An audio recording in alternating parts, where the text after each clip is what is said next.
नमस्कार फ्रेंड्स, मैं गौतम कुमार स्वागत करता हूं आपका स्टडी स्पार्क यूट्यूब फैमिली में। फ्रेंड्स, वादे के मुताबिक MCQ 4 आए हैं। ये मैराथन क्लास है जिसमें मैं लगभग 200 से 300 से भी अधिक क्वेश्चन है ये करवाऊंगा आपको। और लगभग आपका जो यूनिट 3 है ना, हजार्डस वेस्ट का जो EIA है, पॉल्यूशन कंट्रोल का है क्वेश्चन, और वेस्ट मैनेजमेंट का है, लिक्विड वेस्ट मैनेजमेंट का, सॉलिड वेस्ट मैनेजमेंट का, सारे क्वेश्चन को इसमें इंक्लूड किया गया है। ये 300 से 400 भी हो सकते हैं क्वेश्चन का संख्या। मैराथन क्लास आपके एग्जाम के लिए काफी मददगार साबित होंगी। मेरा रिक्वेस्ट है कि यह वीडियो आप पूरा देखिएगा। जब आप यह वीडियो पूरा देख लीजिएगा, उसके बाद देखिएगा, जैसे ही क्लास खत्म होगा, 1 घंटे 2 घंटे जो भी क्लास का ड्यूरेशन है, उसके बाद देखिएगा आपके अंदर एक कॉन्फिडेंस आएगा। कॉन्फिडेंस के साथ साथ एग्जाम ओरिएंटेड क्वेश्चन है जो आपके एग्जाम में आपको बहुत मदद करेगा। टॉपिक्स आपके क्लियर होंगे, कॉन्सेप्ट आपका क्लियर होगा इस सेशन में, और आप एक जो रॉ हैंड है ना, एकदम एक्सपीरियंस्ड हो जाएंगे। साथ ही साथ जो हमारा मटेरियल है काफी एक्सपेरिमेंट करके बनाया गया है। कई क्वेश्चंस जो पूछे गए हैं एग्जाम में, UGC नेट में या बहुत सारे बोर्ड्स में, उसको भी इंक्लूड किया गया है। अगर BPSC अपने सिलेबस के अकॉर्डिंग एग्जाम लेती है जो उन्होंने दे रखा है, तो यह स्टडी स्पार्क का वादा है और आशा करता है स्टडी स्पार्क कि हमारे नोट से क्वेश्चंस जरूर आएंगे, हमारे टॉपिक से जरूर क्वेश्चंस आएंगे। ये इतना इंपॉर्टेंट है, सोच लीजिए। 11 घंटे का मेहनत है मेरा। ये 103 पेज का ये आपका MCQ का सेशन है और इसमें कोई फालतू चीज नहीं इंक्लूड किया गया है। सारे के सारे इंपॉर्टेंट टॉपिक्स हैं। जब आप करेंगे तो समझ में आ जाएगा। चलिए शुरू करते हैं फर्स्ट क्वेश्चन से। The Bihar state pollution control board has signed a memorandum of agreement, इसे MOA भी बोला जाता है शॉर्ट फॉर्म में, with which of the following IITs for setting up of GIS based platform for air quality management in the state। GIS क्या होता है?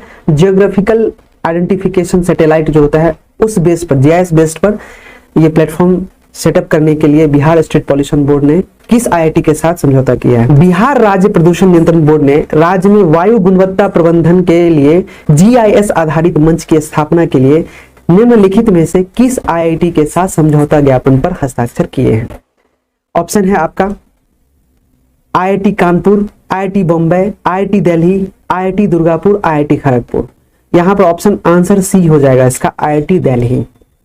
Okay, Bihar राज्य प्रदूषण नियंत्रण बोर्ड ने राज्य में वायु गुणवत्ता प्रबंधन के लिए GIS आधारित मंच की स्थापना के लिए IIT दिल्ली के साथ समझौता ज्ञापन पर हस्ताक्षर किया है। MOA पर हस्ताक्षर किया है। इसको बोला जाता है मेमोरेंडम ऑफ एग्रीमेंट। MOA का फुल फॉर्म हुआ। इसका यहाँ पर एक्सप्लेनेशन दिया गया है, इसको देख लीजिए। The Bihar state pollution control board has signed a memorandum of agreement MOA with IIT Delhi. It has signed for setting up of geographical information system. GIS का फुल फॉर्म होता है geographical information system based platform for air quality management in the state. The agreement will help in identifying source and transport of PM 2.5 at a very high resolution and help the board to identify effective mitigation measures। Bihar राज्य प्रदूषण नियंत्रण board ने IIT Delhi के साथ एक समझौता ज्ञापन MOA पर हस्ताक्षर किया है। इसने राज्य में वायु गुणवत्ता प्रबंधन के लिए भौगोलिक सूचना प्रणाली GIS आधारित मंच की स्थापना के लिए हस्ताक्षर किए हैं। और जो समझौता हुआ है वो PM 2.5 के स्रोत और परिवहन को बहुत उच्च संकल्प पर पहचानने में मदद करेगा और बोर्ड को प्रभावी समन उपायों की पहचान करने में मदद करेगा। हिंदी थोड़ा क्लिष्ट है यहाँ पर, या आप बोल सकते हैं the agreement will help in identifying source and transport of PM 2.5 at a very high resolution and help the board to identify effective mitigation measures. ये PM 2.5 क्या है? पार्टिकल है, पॉल्यूशन का है ना, कण है जो कि पाया जाता है आपके वायु में। वायु पॉल्यूशन जो होता है ना, एयर पॉल्यूशन वगैरह जो होता है एयर पॉल्यूशन में, इसमें पाया जाता है PM 2.5 का कण, जो बहुत महीन होता है, जो कि हानिकारक होता है। इस पर शोध करने के लिए किया गया है। बिहार के बारे में जानते हैं। बिहार में लोकसभा की सीट 40 है और राज्यसभा की सीट 16 है। ठीक है। National park Valmiki national park है। सेकंड क्वेश्चन है, बिहार राज्य प्रदूषण बोर्ड का गठन किस वर्ष हुआ था? Bihar state pollution control board was constituted in the year 1974। Okay, Bihar राज्य प्रदूषण बोर्ड का गठन 1974 में हुआ था। यहाँ पे उसके बारे में बताया गया है।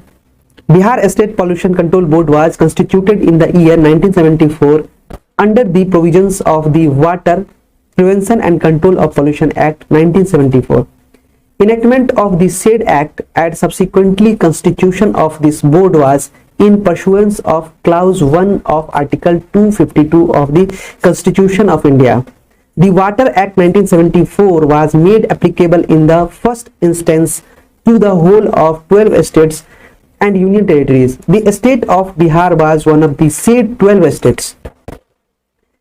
बिहार राज्य प्रदूषण नियंत्रण बोर्ड का गठन वर्ष 1974 में जल प्रदूषण की रोकथाम और नियंत्रण अधिनियम 1974 के प्रावधानों के तहत किया गया था। उक्त अधिनियम और बाद में इस बोर्ड का गठन का अधिनियम अनुच्छेद 252 के खंड 1 के अनुसरण में किया गया था। भारत का संविधान जल अधिनियम 1974 को पहली बार पूरे 12 राज्यों और केंद्रशासित प्रदेशों में लागू किया गया था। बिहार उक्त राज्य 12वां राज्यों में से एक था। जो 12 राज्य का किया गया था ना 1974 में स्थापना, इस अधिनियम का जो 12 राज्यों में स्थापना किया गया था उसमें से बिहार भी एक था। ठीक है, यहाँ पर तीसरा क्वेश्चन है, आपने एक्सप्लेनेशन देख लिया, अब एक्सप्लेनेशन पर क्वेश्चन है, बिहार राज्य प्रदूषण बोर्ड का गठन किस अधिनियम के अंतर्गत किया गया था? आपने पढ़ा है प्रदूषण की रोकथाम और नियंत्रण अधिनियम 1974, ये आपका करेक्ट आंसर हो जाएगा। जैसे ही आप किसी भी चीज को डेप्थ में पढ़ते हैं, ठीक है, आपको जानकारी हो गया BSPCB के बारे में, Bihar state pollution control board के बारे में, तो इससे बनने वाले जितने भी क्वेश्चन इजीली कर लेंगे उसको। ठीक है, यहाँ पे देखिए कहा भी गया है कि जब स्थापना हुआ था, आपने देखा था कि 1974 में 12 राज्यों में हुआ था इसका स्थापना, और 12 राज्यों में से बिहार एक था। जब बिहार में स्थापना हुआ तो उनके कार्य क्या थे? देखिए, स्थापना के बाद से बिहार राज्य प्रदूषण नियंत्रण बोर्ड अन्य राज्य बोर्डों की तरह जल प्रदूषण की रोकथाम और नियंत्रण अधिनियम 1974 की धारा 17 के तहत अपने कार्यों का पालन कर रहा है। बोर्ड को सौंपे गए कार्य इस प्रकार है, क्या क्या है यहाँ पे दिया गया है, इसका मैं हिंदी वर्जन पर दे रहा हूँ। ठीक है, आप देख लीजिएगा। राज्य में प्रदूषण की रोकथाम और नियंत्रण के लिए योजना कार्यक्रम। दूसरा इसका जो कार्य है, प्रदूषण के मामलों में राज्य सरकार को समय समय पर सलाह देना, प्रदूषण नियंत्रण के संबंध में सूचनाओं का संग्रह और प्रसार करना, जल प्रदूषण से संबंधित अनुसंधान एवं विकास R&D में संचालन और भागीदारी, सहमति प्रदान करने के लिए प्रशिक्षण और जन जागरूकता कार्यक्रम आयोजित करने में केंद्रीय बोर्ड के साथ सहयोग करना, उपचार संयंत्र का निरीक्षण और इस उद्देश्य के लिए उनकी समीक्षा करना, सीवेज और व्यापार बहिस्राव के मानकों को निर्धारित करना, बहिस्राव उपचार के किफायती और विश्वसनीय तरीके विकसित करना, कृषि के लिए सीवेज और व्यापार बहिस्राव के उपयोग के तरीके विकसित करना, भूमि पर सीवेज और व्यापारिक बहिस्राव के निपटान के तरीके विकसित करना, सीवेज और व्यापार बहिस्राव के उपचार के मानक निर्धारित करना, नालों में बहिस्राव के निस्सरण की रोकथाम और नियंत्रण के संबंध में या उनके निपटान के लिए प्रणालियों के निर्माण के संबंध में कोई उपयुक्त आदेश देना, सीवेज या कीचड़ का निर्वहन करने वाले किसी भी व्यक्ति द्वारा देखे जाने वाले बहिस्राव मानकों को निर्धारित करना, किसी उद्योग की अवस्थिति के संबंध में राज्य सरकार को सलाह देना, ऐसे अन्य कार्य करना जो राज्य सरकार के केंद्रीय बोर्ड द्वारा निर्धारित किए जा सकते हैं, तथा बहिस्राव के निस्सरण के विश्लेषण के लिए प्रयोगशालाओं की स्थापना या मान्यता। इतने सारे इनके ऑब्जेक्टिव्स हैं। ठीक है, किसका? बिहार राज्य प्रदूषण बोर्ड का। जब यह स्थापना हुआ 1974 अधिनियम के तहत, तो उनके जो कार्य थे, उनके जो ऑब्जेक्टिव्स थे वो ये थे। आप PDF में इंग्लिश मीडियम वाला देख लीजिएगा, और साथ ही साथ मैंने हिंदी में इसका विश्लेषण कर दिया है क्योंकि बहुत सारे स्टूडेंट हिंदी मीडियम के हैं। जल अधिनियम को पहली बार भारत देश के कितने राज्य एवं केंद्र शासित प्रदेशों में लागू किया गया था? यही जो प्रदूषण नियंत्रण बोर्ड के द्वारा जो किया गया था वो 12 था ना, 1974 में ये किया गया था। आंसर बन गया आपका 12 हो जाएगा। बिहार राज्य प्रदूषण बोर्ड के अध्यक्ष कौन है? ऑप्शन चेयरमैन है बिहार राज्य प्रदूषण बोर्ड के, ठीक है, घोष जी हैं। बिहार राज्य प्रदूषण नियंत्रण बोर्ड अपने कार्यों का पालन अन्य राज्य बोर्डों की तरह जल प्रदूषण की रोकथाम और नियंत्रण अधिनियम 1974 के किस धारा के अंतर्गत कर रही है? तो यह कर रही है धारा 17 के अंतर्गत। आपने पढ़ा है, यहाँ पे मैंने एक्सप्लेनेशन दिया था ना, देखिए एक्सप्लेनेशन यहाँ पे बताया गया था, धारा 17 के तहत अपने कार्यों का पालन कर रहा है। कॉन्सेप्ट आपको देखना है, ऐसे क्वेश्चन बनता है। बिहार राज्य प्रदूषण नियंत्रण बोर्ड अपने कार्यों का पालन अन्य राज्य बोर्डों की तरह जल प्रदूषण की रोकथाम और नियंत्रण अधिनियम 1974 के धारा 17 के अंतर्गत कार्य कर रही है। क्लियर है? बिहार राज्य प्रदूषण बोर्ड के मंत्री कौन है? तो यहां पे आंसर हो जाएगा तेज प्रताप यादव। ये एनवायरमेंट मिनिस्टर है तेज प्रताप यादव। बिहार राज्य में बिहार राज्य प्रदूषण बोर्ड के कितने क्षेत्रीय कार्यालय हैं? तो ये 6 कार्यालय हैं। बिहार राज्य में बिहार राज्य प्रदूषण बोर्ड के 6 क्षेत्रीय कार्यालय हैं। रीजनल ऑफिस पटना है, इसका गया है, मुजफ्फरपुर है, बरौनी है, पूर्णिया है और भागलपुर में है। 6 कार्यालय हैं, इनके याद रखना है। फ्रेंड्स, यहां पर हम 1 मिनट का एडवर्टीजमेंट का ब्रेक लेना चाहेंगे, 1 मिनट का मात्र। इसको स्किप मत कीजिएगा, काफी इंपॉर्टेंट है। 1 मिनट का एडवर्टीजमेंट है, बस उसको सुनिए। मैं ये कहने जा रहा था कि आपका जो एग्जाम होने वाला है उस एग्जाम का सिलेबस बहुत ब्रॉड है। देख लीजिए सिलेबस क्या है आपका, दिया गया है द्वितीय पत्र का। देखिए ये है सॉलिड वेस्ट मैनेजमेंट, उसके बाद दिया गया है यहाँ पर आपको लिक्विड वेस्ट मैनेजमेंट और हजार्डस वेस्ट मैनेजमेंट। और उसका देखिए सिलेबस कितना ब्रॉड है, 3 टॉपिक है और सिलेबस बहुत ज्यादा ब्रॉड है। अब इस सिलेबस के अकॉर्डिंग मार्केट में जब आप बुक देखने जाएंगे तो एक भी बुक नहीं मिलेगा। मोटा मोटा बुक छपकर बिक रहा है इंग्लिश मीडियम में, 800 पेज, 900 पेज, 1000 पेज का, लेकिन कोई भी to the point, to the topic हमें नहीं बता रहा है। जैसे टाइप ऑफ सॉलिड वेस्ट इसका फर्स्ट टॉपिक है, जिसमें municipal solid waste, industrial waste, hazardous waste, biomedical waste, e waste, evolution of solid waste, management solid waste, a consequence of life, waste generation in a technology society, material flow, blah blah blah, जो है पूरा यहाँ पर। इस तरह से कोई क्रमबद्ध करके टॉपिक वाइज, यूनिट वाइज आपको मटेरियल नहीं मिलेगा मार्केट में। बट मैंने जो मटेरियल बनाया है, काफी मेहनत किया है इस पर, लगभग 40 घंटे मेहनत किया है और अभी मैं 10 से 11 घंटे से कंटिन्यू कर भी रहा हूँ। बहुत सारा यूनिट मैंने लोड कर दिया है और 2 से 3 दिन में वो सारा यूनिट जो है मैं अपने ऐप पर लोड कर दूंगा।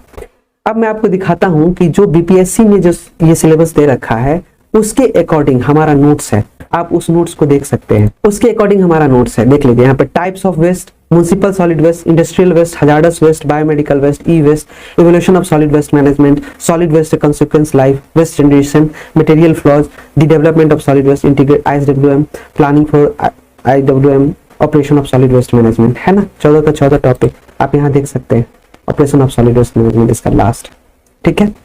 अब देखिए इसमें जो हमारा मटेरियल है हिंदी और इंग्लिश दोनों में है। इंग्लिश में है यहाँ पर और ठीक इसका रूपांतरण आपको यहाँ पे दिख जाएगा। हिंदी और इंग्लिश दोनों में आपको मिल जाएगा मटेरियल। और टू द टॉपिक है, टू द पॉइंट है। जान लीजिए एग्जाम का 1 महीना है मात्र, और एग्जाम के 1 महीने में प्रिपरेशन करने के लिए आपको मटेरियल की आवश्यकता होती है। अगर आपके पास मटेरियल नहीं है तो आप एग्जाम में आपके ज्यादा चांसेस हैं कि अच्छा नहीं कर पाएंगे। सीधी सी बात है, अगर आप युद्ध के मैदान में उतरे हैं तो आपके पास हथियार होना चाहिए। बिना हथियार के अगर आप लड़ने जाएंगे तो हार सुनिश्चित है। उसी तरह से है ये मटेरियल। जिस एग्जाम को आप देने जा रहे हैं उसका टू द पॉइंट और सही टॉपिक, सही तरीके से, एक क्रमबद्ध तरीके से आपको नोट्स चाहिए, मटेरियल चाहिए, जो कि मार्केट में अवेलेबल नहीं है। अगर आप बुक से पढ़ेंगे और चाहेंगे कि एमसीक्यू वगैरह करके हम निकल जाए तो आपके लिए कठिन होगा।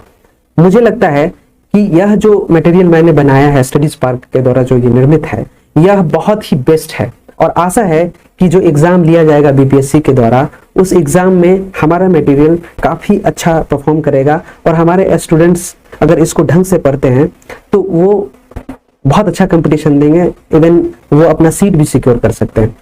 ये इसलिए मैं बोल रहा हूं कि कम टाइम में आप ज्यादा से ज्यादा यहाँ से गेन कर सकते हैं नॉलेज, और बहुत जल्द ही आप टॉपिक वाइज अपने टॉपिक्स को रिवाइज कर सकते हैं और एग्जाम के लिए तैयार हो सकते हैं। अब लोग कहते हैं, मुझे मैसेज आता है कि सर एग्जाम का 1 महीना है और इतना मतलब जल्दी अगर कोर्स हम ले तो क्या ये मेरे लिए सही होगा, टोटल मटेरियल मिलेगा कि नहीं मिलेगा। तो मैं आपको बोल देता हूं कि 3 से 4 दिन के अंदर आपको पूरे ऐप पर मेरा टोटल मटेरियल अवेलेबल मिलेगा। हालांकि मैंने हाफ तक, आज तक यूनिट 4 में डाल दूंगा, 2 दिन बचेंगे liquid waste management and hazardous waste management का। इस सप्ताह आपको टोटल मटेरियल मिल जाएगा।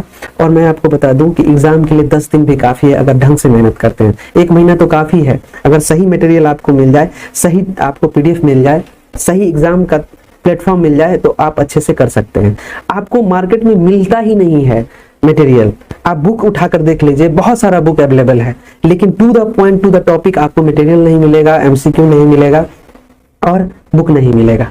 तो मैं ये कहूंगा, देखिए 1500 रुपये कोई बड़ी चीज नहीं है, और मुझे लगता है कि इस एग्जाम के लिए अगर 1500 रुपये के लिए कंजूसी करके आप अगर एग्जाम को बीट करते हैं तो ये आपके लिए ठीक नहीं है। आप इतना देखिए कि जो हमारा एग्जाम का सिलेबस दिया गया है, क्या मुझे वो मटेरियल मिला है। यहाँ पे देखिए यूनिट 2 में म्युनिसिपल सॉलिड वेस्ट मैनेजमेंट का कैरेक्टरिस्टिक है, वेस्ट जनरेशन कंपोजिशन है, type of material record, mechanical properties, biodegradability वगैरह है।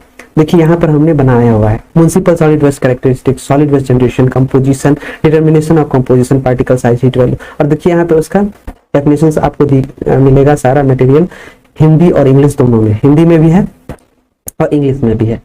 ये आपके एग्जाम के लिए बहुत बेहतर है। आप इतना देरी क्यों कर रहे हैं, आप मटेरियल लेने में इतना लेट क्यों कर रहे हैं, मुझे ये समझ में नहीं आ रहा। ये आपके एग्जाम के लिए बहुत बेस्ट है, आपको लेना चाहिए। आपको और भी मैं चीज दिखा रहा हूँ मटेरियल। आप जब बात कर रहे थे यूनिट 2 हो गया, यूनिट 3, देखिए यूनिट 3 का भी है मेरे पास पूरा का पूरा मटेरियल। यूनिट 3 का देखिए collection of solid waste, refuse collection system, commercial waste transfer station, collection of recyclable materials, transfer station, collection of recycle, ये सारा चीज। और यहाँ पे बनाया गया देखिए हिंदी इंग्लिश दोनों में, आपको दिख रहा है यहाँ पे देखिए हिंदी में भी है पूरा, इंग्लिश में भी है पूरा दिया हुआ। तो ये आपके तैयारी के लिए बेस्ट है, आप मिला सकते हैं। देखिए यूनिट 3 में collection of solid waste, refuse, commercial waste, transportation, design and collection system है ना। 4 में solid waste processing, treatment, disposal, बहुत बड़ा है, kitchen waste management, waste engineering, यहाँ तक है।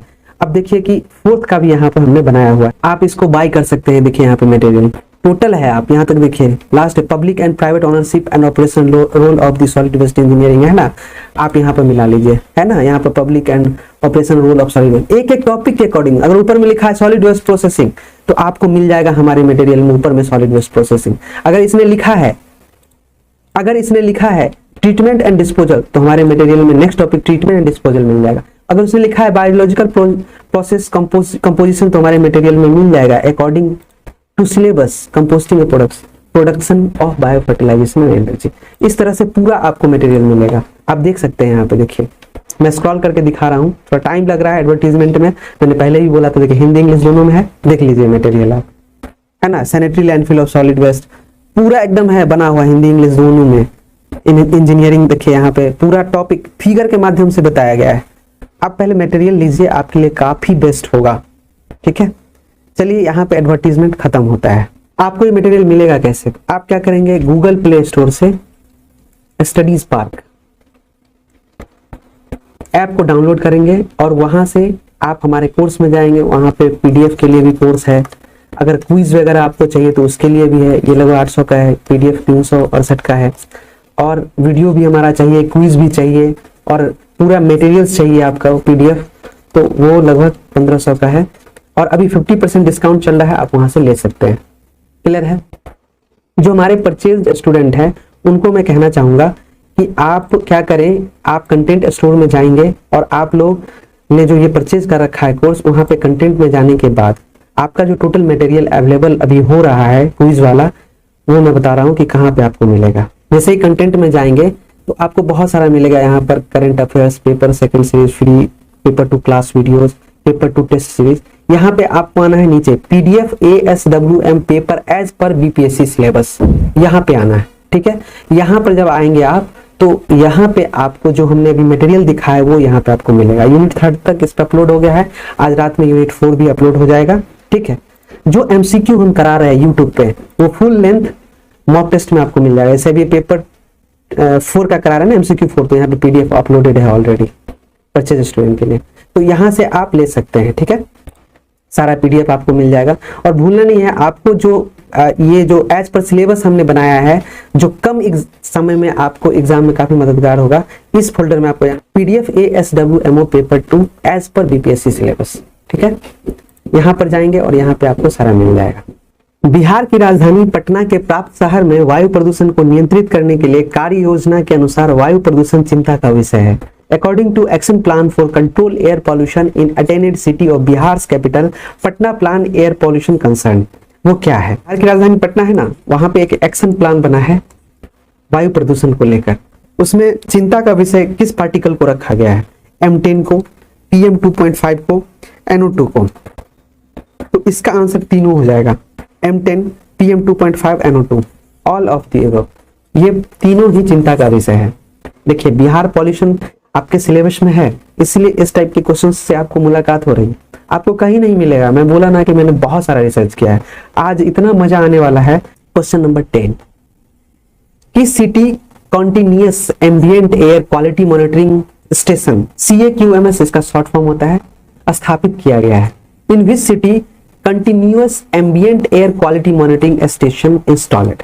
CAQMS का ये फुल फॉर्म है, city continuous ambient air quality monitoring station. और ये किस सिटी में किया जा रहा है? Indira Gandhi science complex and planetarium science complex, Beltron Bhawan and Gandhi Maidan, Bankipur bus depot under NAMP, all of the above. ये आपको बताना है। और लगभग अगर आप बिहार से हैं तो आप लोगों को इन प्लेस के बारे में जरूर जानकारी होंगी। तो ये भी जान लीजिए कि CAQMS यहाँ पे इंस्टॉल किया गया है। ये तीनों ये जो चारों पांचों जगह है ना, सब जगह ऑल ऑफ द अबव, 1 2 3 4 5 है ना, पांचों प्लेस पे किया गया है CAQMS। अच्छे से देख लीजिए। कौन जिम्मेदार है दिसंबर 2024 में उचित समर्थन बुनियादी ढांचे चार्जिंग स्टेशन के साथ इलेक्ट्रिक बसों की शुरुआत? ओसी सार्वजनिक परिवहन में शहर में चलने वाले निजी वाहनों की संख्या कम हो जाएगी। यह टेल पाइप उत्सर्जन से कुल उत्सर्जन भार को कम करेगा। ये समझ नहीं आया, इंग्लिश में देख लीजिए। Which is responsible for in December 2024 introduction of electric buses with proper support infrastructure charging station OC public transportation in play will reduce the number of private vehicle playing in the city. This will reduce the total emission load from tailpipe emission. तो यहाँ पे बोल रहा है कि electric bus वगैरह जो होगा उसके प्रॉपर इंफ्रास्ट्रक्चर के लिए, चार्जिंग स्टेशन के लिए कौन जिम्मेवार है? इसको रिस्पॉन्सिबल बनाया गया है। 2024 तक ये करना है बिहार में, तो इसके लिए बनाया गया है रिस्पॉन्सिबल BSRTC को, बिहार स्टेट ट्रांसपोर्ट कॉर्पोरेशन को, प्राइवेट बस ऑनर को, transport department and industry department को। ऑल ऑफ द अबव इसका करेक्ट आंसर हो जाएगा। Clear? Which of the following rivers is called the world's most polluted river? निम्नलिखित में से किस नदी को दुनिया की सबसे प्रदूषित नदी कहा जाता है? तो कहा जाता है गंगा रिवर को।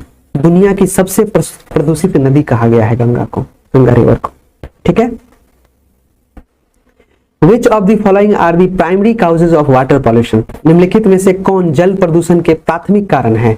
ऑप्शन देखिए, इसका प्राथमिक कारण है ह्यूमन एक्टिविटीज। ये जो हमारा जल गंदा हो रहा है ना, उसके लिए ह्यूमन एक्टिविटीज ही सबसे ज्यादा जिम्मेवार है। प्लांट्स एनिमल तो नहीं कर रहे हैं उसको ज्यादा गंदा, लेकिन सबसे अधिक ह्यूमन एक्टिविटीज करते हैं। क्या कि पानी में आप शहर के कचरे का नाला जाकर खोल दे रहे हैं नदी में, आप इंडस्ट्रियल वेस्ट को नदी में बहा रहे हैं, आप जो है प्लास्टिक के कचरे को नदी पर जाकर फेंक रहे हैं। बहुत सारा एक्टिविटीज है जिस कारण से जो जल का प्रदूषण अधिक हो रहा है, इसलिए जिम्मेवार है। इसका करेक्ट आंसर हो जाएगा ह्यूमन एक्टिविटीज। क्लियर है? क्वेश्चन देख लीजिए, एकदम एग्जाम ओरिएंटेड क्वेश्चन है, आपको बहुत मदद करेगा। ठीक है। Which of the following techniques is used for reducing the total dissolved solids TDS in the water? पानी में टोटल डिजॉल्व सॉलिड TDS को कम करने के लिए निम्नलिखित में से किस तकनीक का उपयोग किया जाता है? अब osmosis, ion exchange, distillation, both B and C। तो B एंड C ये दोनों किया जाता है, आयन एक्सचेंज एंड डिस्टिलेशन को। Both B and C is the correct answer. ठीक है। पानी में TDS को कम करने के लिए, TDS जानते हैं ना, इसका फुल फॉर्म होता है टोटल डिसॉल्व सॉलिड।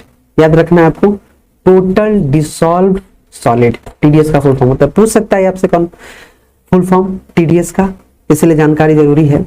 तो इसमें TDS को कम करने के लिए किस तकनीक का इस्तेमाल किया जाता है? आयन एक्सचेंज और डिस्टिलेशन का। और ज्यादातर आप RO वगैरह भी यूज करते हैं घर में, अगर होगा पानी के लिए तो वहां ये सब तकनीक यूज होती है। Which of the following statements are true about CNG? CNG का फुल फॉर्म जानते हैं आप? Compressed natural gas. CNG संपरीत प्राकृतिक गैस के बारे में निम्नलिखित में से कौन सा कथन सत्य है? आपको बताना है। It is a clean fuel, it is a harmful fuel, it is polluting fuel. तो इसका आंसर हो जाएगा option number A, it is a clean fuel. CNG संपीड़ित प्राकृतिक गैस के बारे में जो कथन है वो यह सत्य है, इट इज क्लीन फ्यूल, यह एकदम शुद्ध फ्यूल है, शुद्ध ईंधन है, हरित ईंधन है, ये हार्मफुल नहीं है। Which of the following salts is the main cause of permanent hardness of water? निम्नलिखित में से कौन सा लवण पानी की अस्थायी कठोरता का मुख्य कारण है? मैग्नीशियम सल्फेट, इसका आंसर हो जाएगा ऊपर में ही मैग्नीशियम सल्फेट, दूसरा पढ़ने का जरूरत ही नहीं है। मैग्नीशियम सल्फेट, मैग्नीशियम सल्फेट ऐसा लवण है जो पानी को अस्थायी रूप से कठोर बना देता है, इसका मुख्य कारक है ये magnesium sulphate. Which of the following is mainly responsible for the causes of water pollution? Option है afforestation, oil refineries, paper factories, both B and सी।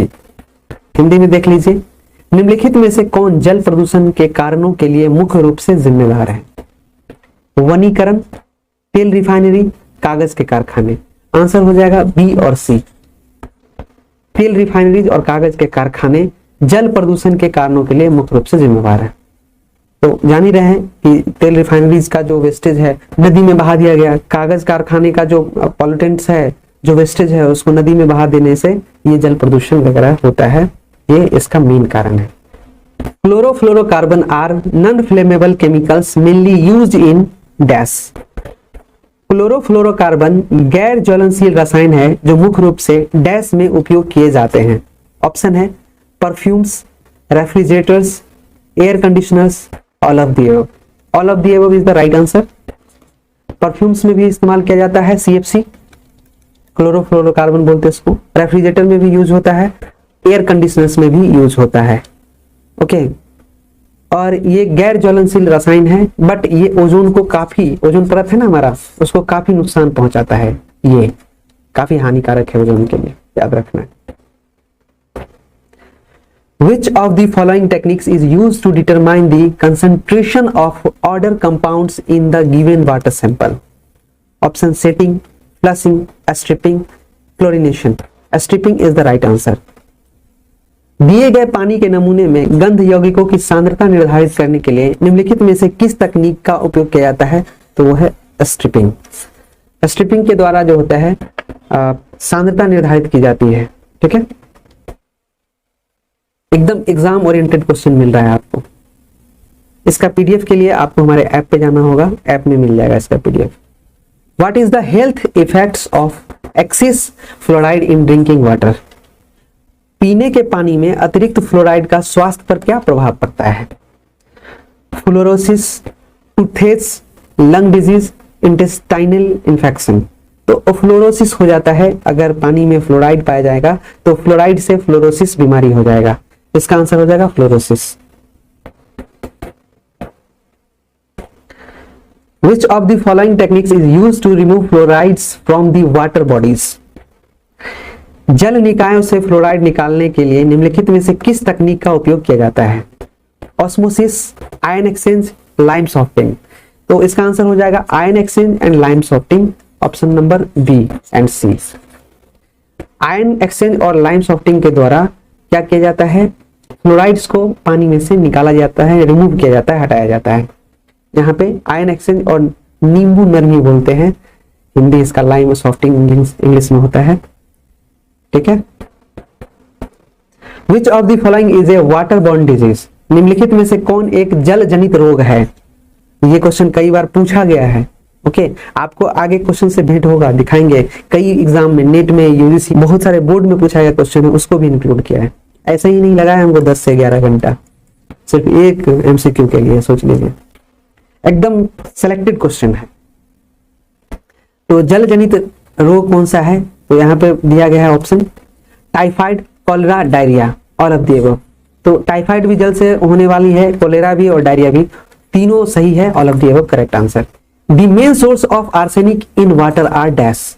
पानी में आर्सेनिक के मुख्य स्रोत डैश है। ओके, पानी में आर्सेनिक के मुख्य स्रोत क्या है? Floods, fertiliser, industrial waste, both B and C. तो इसका आंसर हो जाएगा बोथ बी एंड सी। खाद और औद्योगिक कचरा जो होता है, इंडस्ट्रियल वेस्ट, फर्टिलाइजर और इंडस्ट्रियल वेस्ट जो है पानी में मेन स्रोत है आर्सेनिक का। अब बोलेंगे सर कैसे?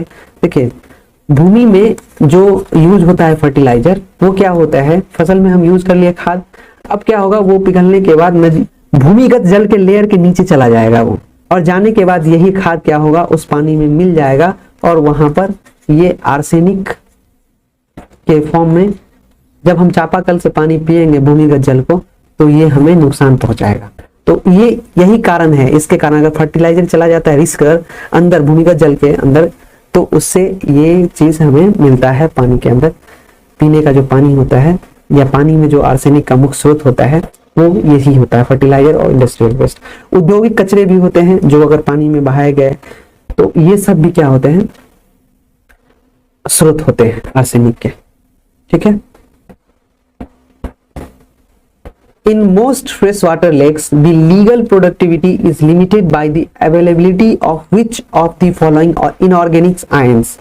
अधिकांश मीठे पानी की झीलों में निम्नलिखित में से किस अकार्बनिक आयनों की उपलब्धता से शैवाल उत्पादकता सीमित होती है? Carbon, nitrogen, phosphorus, all of the above. तो इसका आंसर हो जाएगा फॉस्फोरस।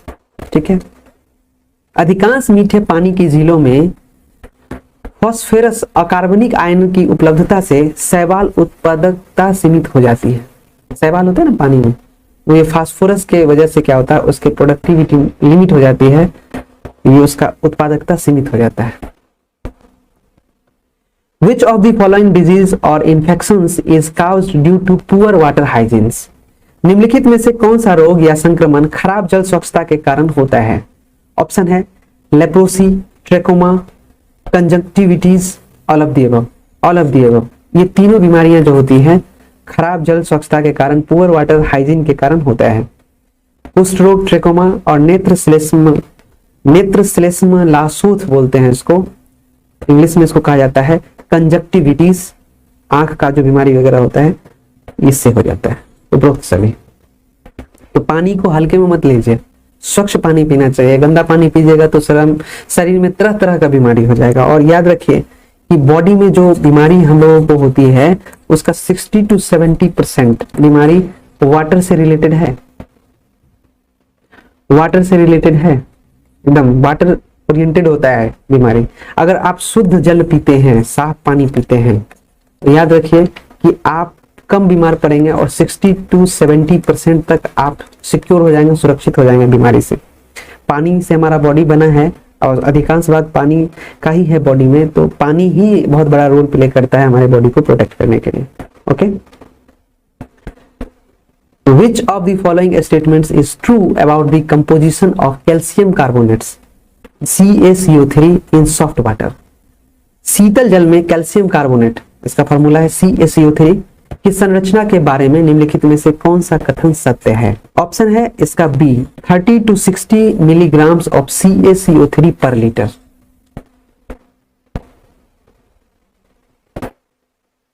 जो शीतल जल में कैल्शियम कार्बोनेट होते हैं ना, पर लीटर 30 to 60 मिलीग्राम CaCO3 होते हैं। करेक्ट है, याद रखना है आपको। यहां पे बोला गया 30 to 60 मिलीग्राम्स ऑफ CaCO3 पर litre. Which of the following salts are the main causes of temporary hardness? निम्नलिखित में से कौन सा लवण अस्थायी कठोरता का मुख्य कारण है? इससे पहले जो क्वेश्चन आया था वो था अस्थायी कठोरता के लिए, और उस समय जो अस्थायी कठोरता का आंसर हुआ था वो था मैग्नीशियम सल्फेट। ठीक है। यहाँ पे अस्थायी कठोरता पूछ रहा है, इसीलिए इसका आंसर हो जाएगा मैग्नीशियम कार्बोनेट। क्या आंसर होगा? Magnesium carbonate. मैग्नीशियम कार्बोनेट अस्थायी कठोरता का मुख्य कारण है टेम्पोररी हार्डनेस के लिए। पानी का जो अस्थायी कठोरता होता है वो मैग्नीशियम कार्बोनेट की वजह से होता है। According to the geological survey, water with 1000 millilitre of total dissolve solids is dash. भू वैज्ञानिक सर्वेक्षण के अनुसार 1000 मिलीलीटर या लीटर से कम कुल घुलित ठोस पानी डैश है। Brine water, fresh water, slightly saline और मॉडरेटली सैलाइन। तो भू वैज्ञानिक सर्वेक्षण के अनुसार 1000 मिली या लीटर से कम कुल घुलित ठोस पानी होता है मीठा पानी। फ्रेश वाटर जो होता है उसमें होता है। The amount of dissolved solid passing through the filters in the process of filtration is called। देखिए जो हम लोग क्वेश्चन कर रहे हैं ये वेस्ट वाटर का कर रहे हैं और ये लिक्विड वेस्ट मैनेजमेंट का टॉपिक है। लिक्विड वेस्ट मैनेजमेंट आपके सिलेबस में है, आप देख सकते हैं। निस्यंदन की प्रक्रिया में फिल्टर से गुजरने वाले घुलित ठोसों की मात्रा को डैश कहा जाता है। तो ये कहा जाता है कुल ठोस और निलंबित ठोस के बीच अंतर को, difference between total solids and suspended solids. The amount of dissolved solids passing through the filters in the process of filtration is called difference between total solids and suspended solids. Okay.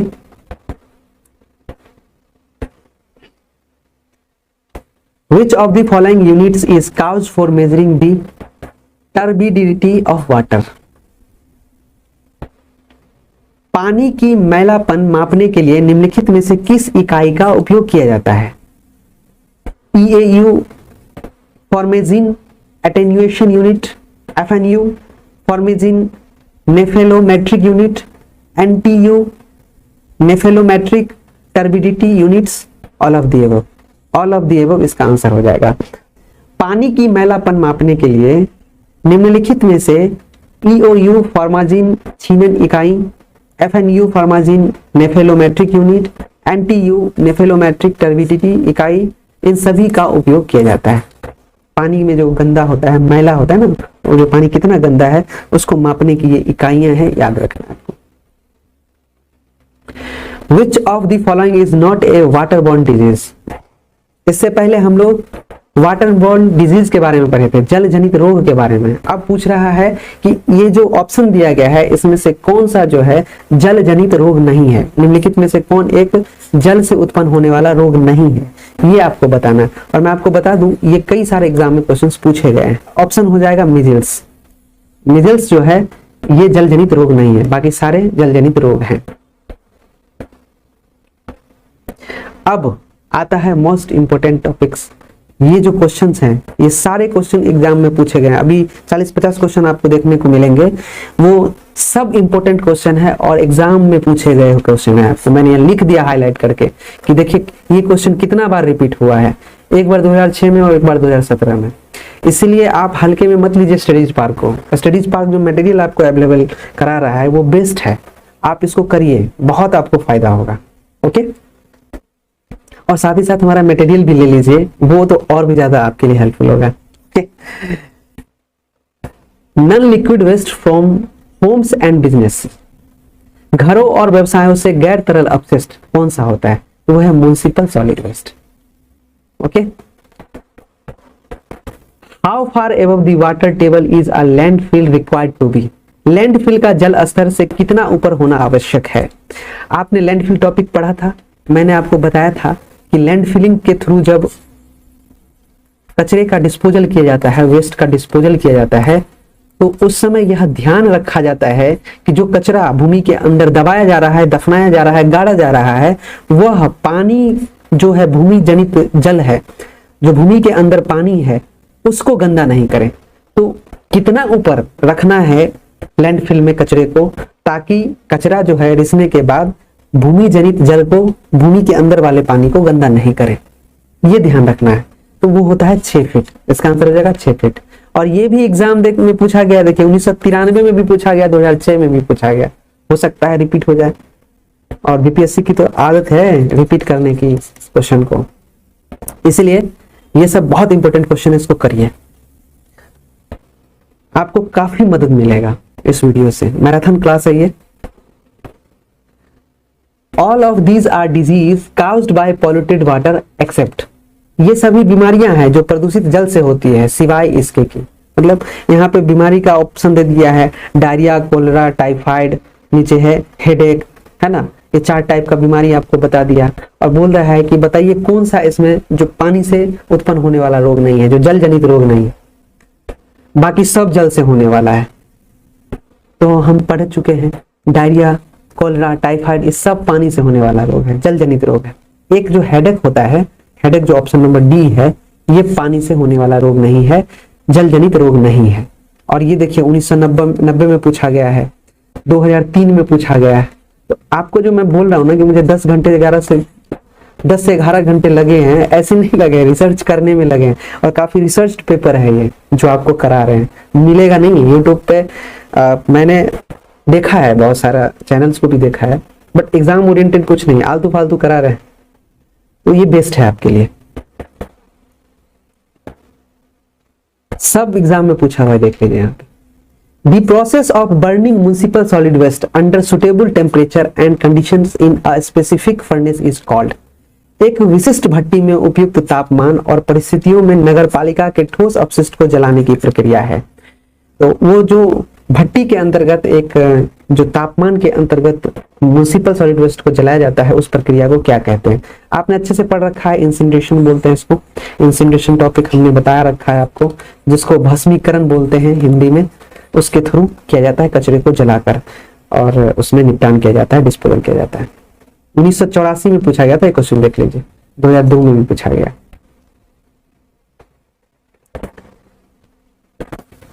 Based on the third videos on the treatment and recovery of hazardous waste, what are the examples of waste that are take charge for disposal, recovery in full compliance?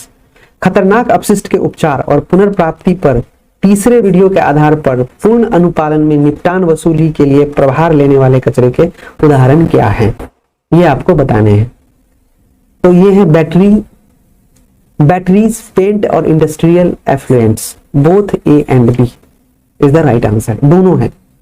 ठीक है, इसको hazardous waste की श्रेणी में रखा गया है, खतरनाक कचरे के उदाहरण में रखा गया है। ऑप्शन को पढ़िएगा, समझ में आ जाएगा, ये पूछा हुआ क्वेश्चन है। Two forms of waste disposal are incineration. First है इंसिनरेशन एंड सेकंड क्या है? वेस्ट डिस्पोजल के अपशिष्ट निपटान के दो रूप हैं, एक है भस्मीकरण और दूसरा क्या है? दूसरा यहाँ पर दिया गया है लैंडफिल। ऑप्शन के अकॉर्डिंग बहुत सारा है तरीका, पल्वराइजेशन भी है, लैंडफिलिंग, इंसिनरेशन है, बहुत सारा तरीका है, लेकिन ऑप्शन में दो ही दिया गया है। एक तो ऊपर ही लिख दिया इंसिनरेशन और दूसरा है लैंडफिल। बाकी ट्रांसपोर्टेशन तो है ही नहीं, हीटिंग एंड कूलिंग तो है ही नहीं, तो हमारा आंसर हो जाएगा लैंडफिलिंग। और यूजीसी नेट 2016 में पूछा गया, ये 2000 में पंजाब सेट में भी पूछा गया है। ठीक है, rain water falling on a dump dissolves chemicals from the wastes forming a liquid called gas that could pollute rivers, streams and groundwaters। Dump पर गिरने वाला वर्षा का पानी कचरे से रसायनों को घुलता है, जिससे एक तरल बनता है जिसे कहा जाता है, जो नदियों, नालों और भूजल को प्रदूषित करता है। डंप पर होता है ना, एक डंप होता है जहां पे डिजॉल्व केमिकल्स वगैरह होते हैं, वहां पर जब वर्षा का पानी निकलता है तो उसमें जो रसायन वगैरह होता है, उसमें कचरा जब बनता है तो केमिकल्स को भी उसमें घोल देता है और फिर एक वह लिक्विड बन जाता है। और एक क्या होता है कि बहते बहते वो नदी, नाला और भूमि के जल में रिस करके नीचे चला जाता है। ठीक है, तो जो क्या बनता है वो ये आपको बताना है। तो इसको बोलते हैं लीचेट। ठीक है, लीचेट बनता है और इसे लीचेट कहा जाता है। डंप पर गिरने वाला वर्षा का पानी कचरे से रसायनों को घोलता है, जिससे एक तरल बनता है, जिसे लीचेट्स कहते हैं, लीचेट्स। ठीक है, ये पूछा गया है नेट में 2022 में, करंट क्वेश्चन है, 2012 में भी पूछा गया। क्लियर है? An open drain system is a breeding place for which of the following. Open drain system निम्नलिखित में से किसके लिए प्रजनन स्थल है? क्लियर है? ये भी पूछा गया है, देख लीजिए यहाँ पे। तो करेक्ट आंसर हो जाएगा all of these.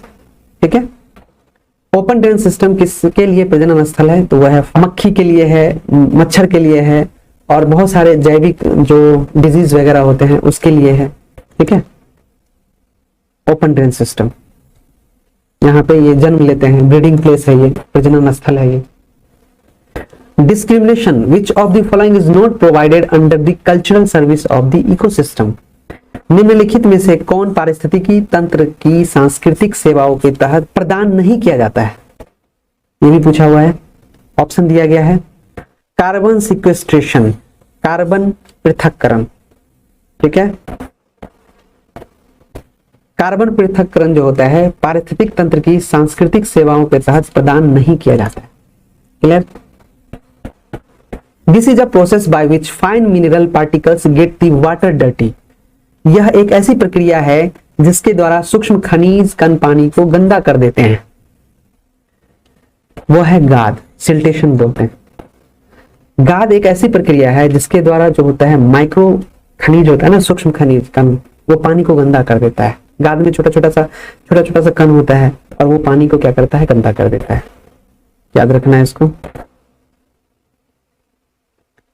While expensive and inefficient now, the removal of salt from ocean water may help create more potable water in the future. जबकि अभी महंगा और अक्षम है, समुद्र के पानी से नमक को हटाने से भविष्य में और अधिक पीने योग्य पानी बनाने में मदद मिल सकती है। कहा गया है कि जो समुद्र का पानी है ना, समुद्र के पानी को पीने योग्य बनाना अभी बहुत महंगा है, उसमें जितना कॉस्ट आ जा रहा है वो पानी से ज्यादा महंगा हो जा रहा है। तो कह रहा है कि बाद में जो पोर्टेबल वाटर है, पीने योग्य पानी है, भविष्य में जो ऐसा कौन सा सिस्टम है जो पानी को पीने योग्य बनाएगा, और समुद्र का पानी खारा होता है, नमकीन होता है, तो वो ऐसा सिस्टम कौन सा है जो समुद्र के पानी से नमक को रिमूव कर देगा, खत्म कर देगा।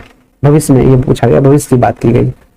और ऐसा क्वेश्चन पूछ सकता है, देख रहे हैं नेट ही पूछ सकता है, पूछा हुआ क्वेश्चन है। इसको बोलते हैं, इस सिस्टम को डिसैलिनेशन प्लांट्स, विलवणीकरण संयंत्र। ये प्लांट लगाना होगा कहाँ, समुद्र के पास, डिसैलिनेशन प्लांट। और वहां पर ये प्लांट क्या करेगा, समुद्र के पानी को अपने अंदर लेगा और उसमें से नमक को हटाकर पीने योग्य पानी बनाएगा। अभी हाल ही में नरेंद्र मोदी जी गए थे, माननीय प्रधानमंत्री जी हैं हमारे देश के, वहां पर उन्होंने समुद्र के पानी से पीने योग्य पानी बनाया था, वहां पे इसका ट्रायल भी शुरू किया था। तो ये आपका करेक्ट आंसर है। कैसा लग रहा है क्वेश्चन, मजा आ रहा है ना? मुझे भी मजा आ रहा है। कंसीडर द फॉलोइंग स्टेटमेंट्स, निम्नलिखित कथनों पर विचार करें। कथन क्या है देख लीजिए। Incineration is the process of burning liquid waste at a very high temperature. Although recycling requires energy and can create pollution of some sort, it always makes sense no matter the material. Industrial waste also includes medical waste. Which of the following statement is are true? ये आपको बताना है। और ये देखिए option, यहाँ पे ये एग्जाम में भी पूछा गया क्वेश्चन है। ऑप्शन दिया गया है, ऑप्शन ओनली 3 सही है, ठीक है, ऑप्शन ओनली 3। ऑप्शन को देखिए, incineration is the process of liquid waste, यहाँ लिक्विड वेस्ट बोल रहा है, जबकि इंसिनरेशन सॉलिड वेस्ट के लिए होता है, सॉलिड वेस्ट के लिए। तो पहला ही गलत हो गया, यहाँ पे ट्रू पूछा है। Although recycling requires energy and can create pollution of some sort, it always makes sense no matter the material. ये भी कथन गलत है, क्योंकि पुनर्चक्रण के लिए ऊर्जा की आवश्यकता होती है और यह किसी प्रकार का प्रदूषण पैदा कर सकता है। देखिए रिसाइकलिंग में प्रदूषण नहीं होता है, रिसाइक्लेबल जो भी प्रोडक्ट है वो इन्वायरमेंट के लिए हितैषी है। तो ये जो कहता है गलत है, यह हमेशा ये चाहे कोई भी सामग्री हो, एकदम गलत बोल रहा है। Industrial waste also includes medical waste, ये सही है। तो ऑप्शन नंबर 3 इसका करेक्ट हो जाएगा। औद्योगिक अपशिष्ट में चिकित्सा अपशिष्ट भी शामिल है। तो बड़े एग्जाम में क्वेश्चन पूछा गया, इसलिए थोड़ा सा दिमाग जो होता है ना, दिमाग का दही कर देता है। बट जैसे ही हमारा कॉन्सेप्ट क्लियर होगा तो हम क्या करेंगे, इस टाइप के क्वेश्चंस को समझ कर बना सकते हैं। इसलिए तो बोलता हूँ ले लीजिए मटेरियल, बेस्ट रहेगा आपके लिए। टीचर तो हमेशा चाहता है कि स्टूडेंट का अच्छा हो, इसलिए वो अपना बेस्ट देना चाहता है। जैसे ही आप बेस्ट करेंगे ना एज ए स्टूडेंट, तो ऑटोमेटिक हम सफल हो जाएंगे। आपकी सफलता में हमारी सफलता छिपी हुई है। Following are the examples of industry waste except. उद्योग कचरे के उदाहरण निम्नलिखित हैं सिवाय। उद्योग कचरे जो होता है अल्काली, थिनर, एसिड, ये इंडस्ट्री में होता है। इंडस्ट्री में इसका उपयोग होता है, थिनर, एसिड, एल्कली का ये सब का उपयोग होता है। वाटर जो होता है ना, इंडस्ट्री वेस्ट का एग्जाम्पल नहीं है, ये लिक्विड वेस्ट का एग्जाम्पल है। तो वाटर इसका आंसर हो जाएगा करेक्ट, पूछा हुआ क्वेश्चन है। एग्जामिनर जो होता है ना, वो आपसे कॉन्सेप्ट पूछता है कि आप कितना जानते हैं, और क्वेश्चन देख के लग जाता है कि यार देखने में एकदम हल्का लग रहा है। हल्का तब है जब आप जानते हैं, नहीं जानते हैं तो बहुत भारी है। एक लाइन का क्वेश्चन भी बहुत भारी हो जाएगा। Often water must be treated to become dash safe to drink. अक्सर पानी को उपचारित करने की जरूरत होती है डैश पीने के लिए सुरक्षित। अब पीने के लिए जो पानी है, पीने योग्य बनाने के लिए क्या करना होता है, पानी को उपचारित करना पड़ता है, उसका ट्रीटमेंट करना पड़ता है। उसका एग्जाम्पल है केंट आरओ। पानी इतना दूषित हो गया है ना कि अब आपको इंस्टॉल करा कर रखना पड़ रहा है, या फिर क्लोरिनिफिकेशन, उसमें क्लोरीन वगैरह डाल करके तब आप पीते हैं, उसको शुद्ध किया जाता है। क्लियर है? डब्बा वाला पानी अभी लोग खरीद खरीद कर पीते हैं ना, देख रहे हैं ना। तो ये सब चीज है। लोग पानी जो आज के दौर में चाहिए वो उसका ट्रीटमेंट किया हुआ होना चाहिए, एकदम जरूरी हो गया है। क्योंकि देख रहे हैं अब पानी इतना दूषित मिल रहा है, जमीन के अंदर भी पानी दूषित हो गया है, नदी नाला और समुद्र वगैरह तो दूषित है ही, अब जमीन का पानी भी दूषित हो गया है, पीने लायक नहीं रहा है, इसलिए ट्रीटमेंट जरूरी हो गया है। तो पीने योग्य बनाने के लिए उसका ट्रीटमेंट मस्ट है। आप सोच रहे हैं क्वेश्चन खत्म ही नहीं हो रहा, अभी चलेगा, मैराथन क्लास है, लंबा चलेगा, छोड़ेंगे नहीं, बातें होती रहेंगी, क्लास चलता रहेगा, जब तक तोड़ेंगे नहीं तब तक छोड़ेंगे नहीं। Dash is especially designed to safely hold municipal solid waste, construction debris and some types of agricultural and industrial waste. Dash को विशेष रूप से नगरपालिका ठोस अपशिष्ट, निर्माण मलबे और कुछ प्रकार के कृषि और औद्योगिक कचरे को सुरक्षित करने से रखने के लिए डिजाइन किया गया है। देख लीजिए पूछा हुआ क्वेश्चन, तो इसका आंसर हो जाएगा sanitary landfill. Sanitary landfill is specially design to safely hold municipal solid waste, construction debris and some types of agriculture and industrial wastes. Most recycling focuses on 4 major categories of products. Which one of these not one of them? अधिकांश recycling उत्पादों की 4 प्रमुख श्रेणियों पर केंद्रित है, इनमें से कौन सा उनमें से एक नहीं है? देख लीजिए, है ना इंपॉर्टेंट क्वेश्चन। यहाँ पर ऑप्शन है पेपर, प्लास्टिक, ग्लास, ये हो जाएगा केमिकल, इसका करेक्ट आंसर केमिकल। अधिकांश रिसाइकलिंग उत्पादों की 4 प्रमुख श्रेणियों पर केंद्रित होती है, और ये 4 केंद्रित जो होती है रिसाइकलिंग प्रोडक्ट के बारे में बोल रहा है, वो होता है पेपर, प्लास्टिक, ग्लास, एल्यूमिनियम, आपने पढ़ा है ना ये सब, बट केमिकल्स नहीं है, तो ये आपको आंसर कर देना है। रिसाइकलिंग आपने पढ़ा है तो रिसाइकलिंग प्रोडक्ट के बारे में भी जानकारी रखना है आपको। आपके सक्सेस में हमारा सक्सेस जुड़ा हुआ है। Dash is the waste water containing suspended impurities. Dash निलंबित अशुद्धियों से युक्त अपशिष्ट जल है, ये पूछा हुआ है, इसका आंसर हो जाएगा sewage. Sewage is the waste water containing suspended impurities. Sewage निलंबित अशुद्धियों से युक्त अपशिष्ट है। सीवेज आपने देखा हुआ है ना, सीवेज वगैरह जो होता है, नाला वगैरह जो होता है, वहां पर उसमें जो पानी होता है उसमें अशुद्ध होता है, इम्प्योरिटीज होता है उसमें, ये है सीवेज के बारे में पूछा। क्लेरिफाइड वाटर बोल रहा है, ये तो शुद्ध जल थोड़ी होगा, अशुद्ध, आइदर ए एंड बी बोल रहा है, तो पहला ऑप्शन तो गलत हो जाएगा। शुद्ध जल में कभी भी आपको इम्प्योरिटी नहीं मिलेगी, वो प्योर होता है, प्योरिटी मिलेगी। सीवेज में इम्प्योरिटी मिलती है, इम्प्योर वाटर मिलता है। Examples of biodegradable waste are, जैव निम्नीकरण कचरे के उदाहरण है। देखिए important question, dry flowers and leaves, ये सही है, बायोडिग्रेडेबल है, सूखा हुआ जो पत्ता है या फूल है। किचन वेस्ट, किचन वेस्ट के बारे में यूनिट 4 में हमने पढ़ाया हुआ है। यूनिट 4 जो लोड हो जाएगा आज, कल क्लास उसका अपलोड हो जाएगा, उसमें हमने पढ़ाया है, आपके सिलेबस में भी है यूनिट 4।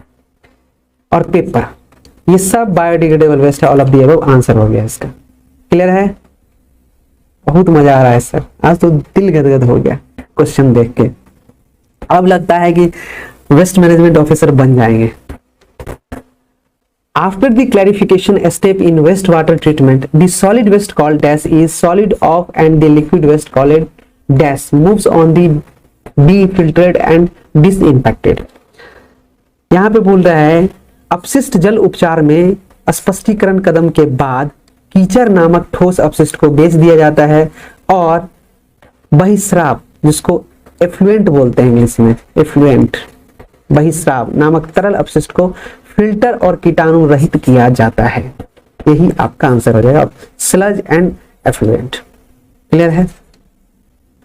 तो जब क्लैरिफिकेशन स्टेप होगा तो उसमें जो कचरा होगा, कचरे को क्या किया जाता है, बेच दिया जाता है, और जो एफ्लुएंट है, बहिस्राव करने वाला तरल है, उसको फिल्टर करके कीटाणु रहित करके उस वाटर को यूज कर लिया जाता है। और ऐसा होता है ज्यादातर, अपने इंडस्ट्रियल वेस्ट मैनेजमेंट पढ़ा होगा, हमने पढ़ाया था, उसमें क्या होता है, जो पानी जाती है इंडस्ट्री में, वो पानी क्या होता है, नदी नाला इन सब चीजों जगहों से लिया जाता है। अब ध्यान दें कि नदी की पानी दूषित है, उसमें पार्टिकल्स होते हैं वेस्ट के, बहुत बड़े बड़े भी होते हैं, आपने बहुत सारा कचरा फेंक रखा है नदी नाला में। अब जब इंडस्ट्री में इस पानी को यूज किया जाएगा तो वहां पे अगर ये गंदा पानी चला गया तो इंडस्ट्री को नुकसान पहुंचाएगा।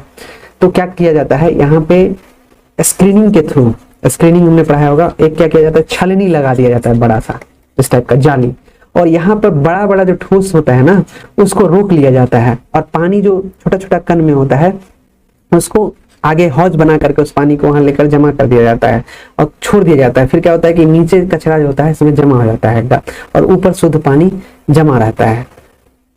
तो जो छोटा छोटा कण बच जाता है वो यहाँ पर जमा हो जाता है गाद के रूप में, और जो पानी शुद्ध बचता है फिर उसको फिल्ट्रेशन के थ्रू इस्तेमाल किया जाता है, फिल्टर करके यूज कर लिया जाता है इंडस्ट्री में। ये कॉन्सेप्ट है और उसी कॉन्सेप्ट पे ये क्वेश्चन पूछा है।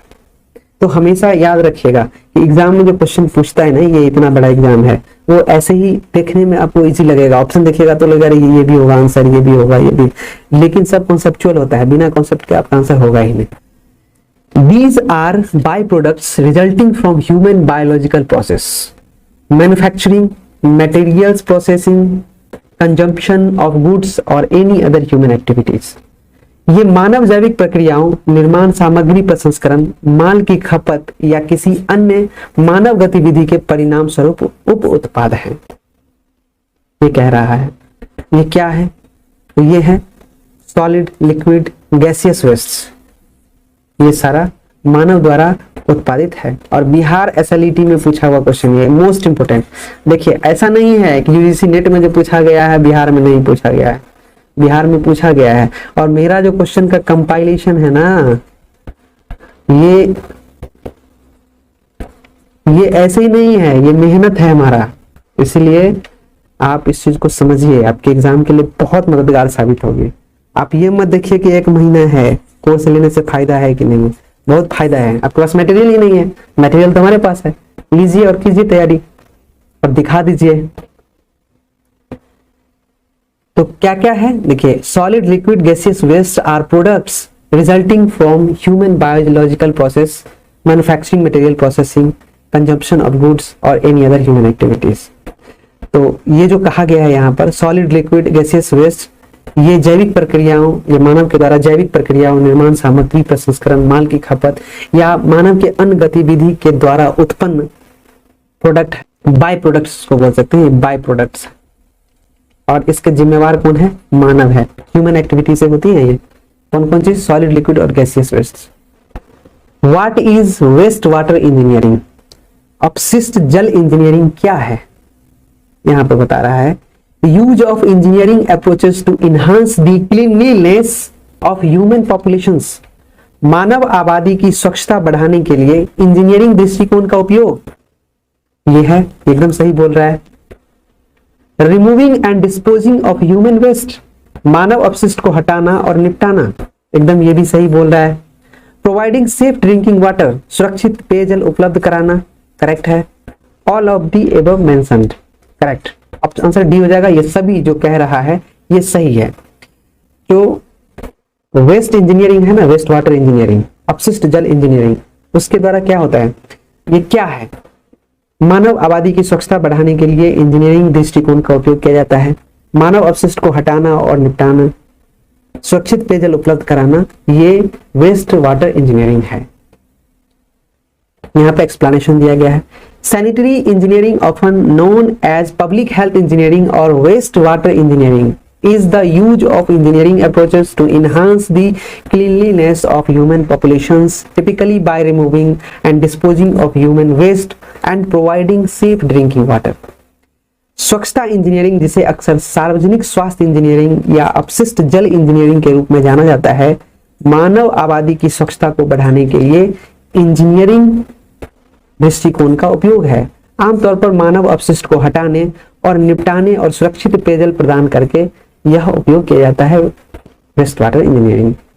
वेस्ट वाटर इंजीनियरिंग का उपयोग आमतौर पर किसमें किया जाता है, मानव अपशिष्ट को हटाने, तो मानव द्वारा जो वेस्ट क्रिएट किया गया है, बनाया गया है, फैलाया गया है, उसको हटाने के लिए, उसके डिस्पोजल के लिए, और साथ ही साथ सेफ पोर्टेबल वाटर, पेयजल जो होता है, पीने योग्य पानी प्रदान करने के लिए यूज किया जाता है। How is chemical oxygen demand COD calculated, रासायनिक ऑक्सीजन मांग COD की गणना कैसे की जाती है, तो इसका आंसर हो जाएगा ऑप्शन नंबर C। ज्यादा पढ़ने की जरूरत नहीं है।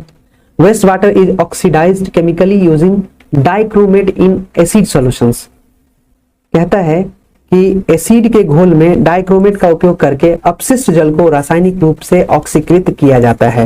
ये इसका करेक्ट आंसर हो जाएगा। एक्सप्लेनेशन देख लीजिए। Waste water is oxidised chemically using dichromate in acid solutions. High COD value indicates that the presence of inorganic compounds is high. Inorganic compounds get chemically oxidized and this results in the increase of organic compounds in the sample. Acid के घोल में dichromate का उपयोग करके अपशिष्ट जल को रासायनिक रूप से ऑक्सीकृत किया जाता है। उच्च COD मान इंगित करता है कि अकार्बनिक यौगिकों की उपस्थिति अधिक है। अकार्बनिक यौगिक रासायनिक रूप से ऑक्सीकृत हो जाते हैं और इसके परिणाम स्वरूप नमूने में कार्बनिक यौगिक की वृद्धि होती है। यहाँ पे आपने डेफिनेशंस देख लिया, ये आपके लिए यूजफुल है। क्वेश्चन है Which of the following is the next step after water abstraction in wastewater treatment? निम्नलिखित में से कौन अपशिष्ट जल उपचार में जल अपव्यय के बाद अगला कदम होता है? तो वो होता है ट्रीटमेंट, उसका उपचार। जब वेस्ट वाटर आपके पास आएगा और उसको आप शुद्ध करना चाहेंगे तो उसके लिए आपको क्या करना पड़ेगा? ट्रीटमेंट करना पड़ेगा उसका।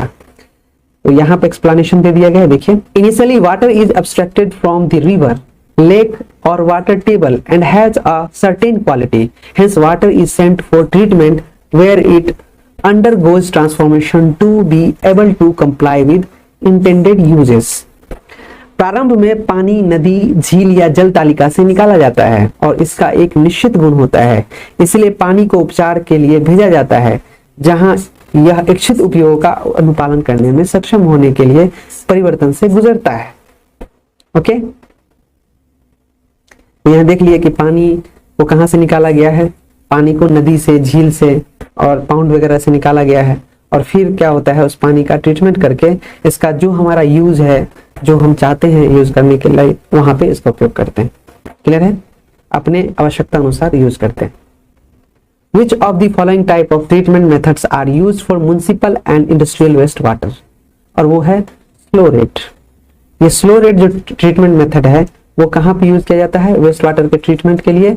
और ये वेस्ट वाटर का ट्रीटमेंट होता है म्युनिसिपल वेस्ट वाटर और इंडस्ट्रियल वेस्ट वाटर का। स्लो रेट बोलते हैं इसको, इस ट्रीटमेंट को।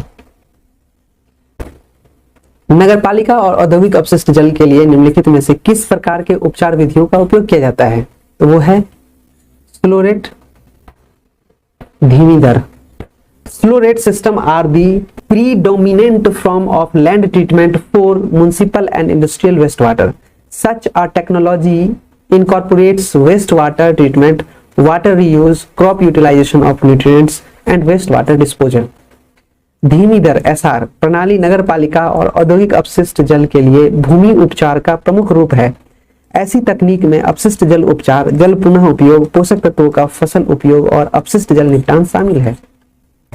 देखिए, मैं ज्यादा डिफाइन नहीं कर पा रहा क्योंकि ये मैराथन क्लास है और इसमें मैं सिर्फ डेफिनेशन पढ़कर निकलूंगा। What is the minimum diameter of pipes used for drainage of waste water? अपशिष्ट जल के निकास के लिए प्रयुक्त पाइपों का न्यूनतम व्यास कितना है? तो ये है 75 mm, 75 mm, option number D. अपशिष्ट जल के निकास के लिए जो पाइप यूज होता है वह उसका कम से कम जो व्यास होना चाहिए वो होना चाहिए 75 mm का। ठीक है, उसका डायमीटर जो होना चाहिए 75 mm। एक्सप्लेनेशन देखिए।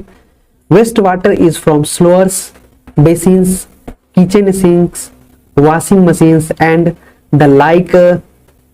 This is also called grey water. Normally a minimum of 75 mm diameter pipes is used for drainage of waste water. अपशिष्ट जल वर्षा बेसिन, रसोई के सिंक, वॉशिंग मशीन आदि से होता है। इसे ग्रे वाटर भी कहा जाता है। आमतौर पर अपशिष्ट जल की निकासी के लिए कम से कम 75 मिलीमीटर व्यास के पाइप का उपयोग किया जाता है। EIA is defined as, option यहाँ पे दिया गया है, process of identifying, predicting and evaluating the likely impacts of a proposed project or development, to define mitigation actions to reduce negative impact and to provide positive contributions to the natural environment and well-being. Environmental impact assessment का जो definitions है वो यही है। Option number A ही इसका correct answer हो जाएगा, तो और ऑप्शन देखने की जरूरत नहीं है। हिंदी में इसको परिभाषित किया गया है, देख लीजिए। EIA को परिभाषित किया गया है नकारात्मक प्रभावों को कम करने और प्राकृतिक पर्यावरण और कल्याण में सकारात्मक योगदान प्रदान करने के लिए समन कार्यों को परिभाषित करने के लिए प्रस्तावित परियोजना या विकास के प्रभावों की पहचान, भविष्यवाणी और मूल्यांकन की प्रक्रिया को EIA कहते हैं। ठीक है, और EIA का कार्य क्या है? जो नेचुरल इन्वायरमेंटल इफेक्ट है, जो नेचुरल इन्वायरमेंटल एक्टिविटीज हैं, उसके इंप्रूवमेंट के लिए होता है। उसमें जितनी भी निगेटिविटी है उसको ये रिमूव करता है, खत्म करता है। और इन्वायरमेंटल इम्पैक्ट असेसमेंट का मतलब ये होता है कि इन्वायरमेंट के सकारात्मक पहलुओं पर ये ध्यान देता है और सकारात्मकता लाता है, इन्वायरमेंट को सही करता है, उसके डेवलपमेंट में ये मददगार साबित होता है, मदद करता है। Okay, question number 2, what is essential in an EIA? Option है EIA के लिए क्या एसेंशियल है? It is that it allows decision makers to assess a project's impacts in all its phases, correct है ये। that it allows the public and other stakeholders to present their views and inputs on the plan development, ये भी correct है। that it contributes to and improve the project design so that environmental as well as socio-economic measures are core part of it, ये भी correct है। all of the above इसका correct answer हो गया। ये कहता क्या है? EIA में क्या आवश्यक है, और ये तीनों आवश्यक है, जिसको मैंने इंग्लिश में देख लिया, हिंदी में भी पढ़ लेते हैं। तो EIA में आवश्यक है कि यह निर्णय निर्माताओं को अपने सभी चरणों में एक परियोजना के प्रभावों का आकलन करने की अनुमति देता है, करेक्ट है। EIA में यह भी आवश्यक है कि यह जनता और अन्य हितधारकों को नियोजित विकास पर अपने विचार और इनपुट प्रस्तुत करने की अनुमति देता है। साथ ही साथ EIA में यह भी आवश्यक है कि यह परियोजना के डिजाइन में योगदान देता है और इसमें सुधार करता है ताकि पर्यावरण के साथ सामाजिक आर्थिक उपाय इसके मुख्य भाग हो, करेक्ट है। नेक्स्ट क्वेश्चन है, what is the purpose of the screening step of EIA?